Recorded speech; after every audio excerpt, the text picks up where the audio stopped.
Найбольшая колькасць злачынстваў за мінулы тыдзень зафіксавана па лініі крымінальнага вышуку – 119. Што называецца, па гарачых слядах на працягу сутак раскрыта 73, 16 з ліку здзейсненых раней. Затрымана 27 подозреваемых особ. В этот период на территории Брещины было зарегистрировано 5 преступлений, которые относятся к категории тяжких и особо тяжких.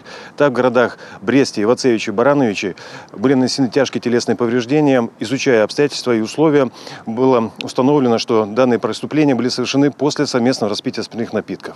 В 2 случаях агрессоры использовали ножи, в 1 случае тяжкие телесные повреждения были нанесены во время драки. По всем преступлениям проводится проверка. Граждане, которые виновны, задержаны. Выясняются причины и условия совершения данных преступлений.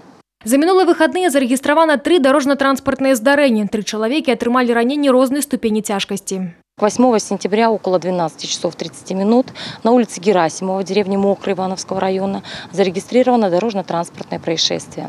По предварительной информации, 29-летний местный житель, управляя автомобилем марки Renault Megane, не предоставил преимущество в движении автомобилю марки BMW под управлением 27-летней односельчанки. В результате происшествия 5-летняя пассажирка автомобиля марки BMW, которая находилась на переднем пассажирском сиденье, не используя специальное удерживающее устройство, но была пристегнута ремнем безопасности, получила травмы и была госпитализирована в Ивановскую центральную районную больницу.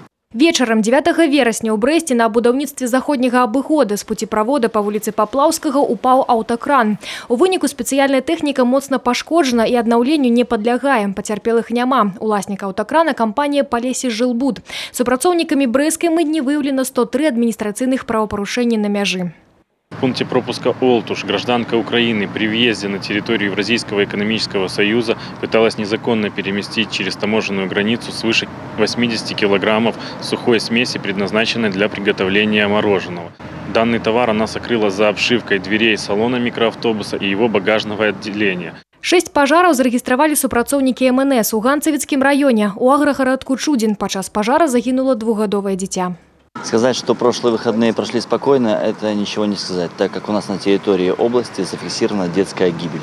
А именно 8 сентября на территории Ганцевичского района произошел пожар, вследствие чего обнаружено тело ребенка 2015 года. В ходе тушения пожара был обнаружен труп ребенка. Также в прошедшие выходные на территории Пинского района сотрудники МЧС оказывали помощь женщине, которая упала в колодец с высоты 5 метров. Она провела несколько часов именно в воде по пояс. Сотрудники прибыли на место, достали ее при помощи 3-коленной лестницы и передали сотрудникам скорой медицинской помощи.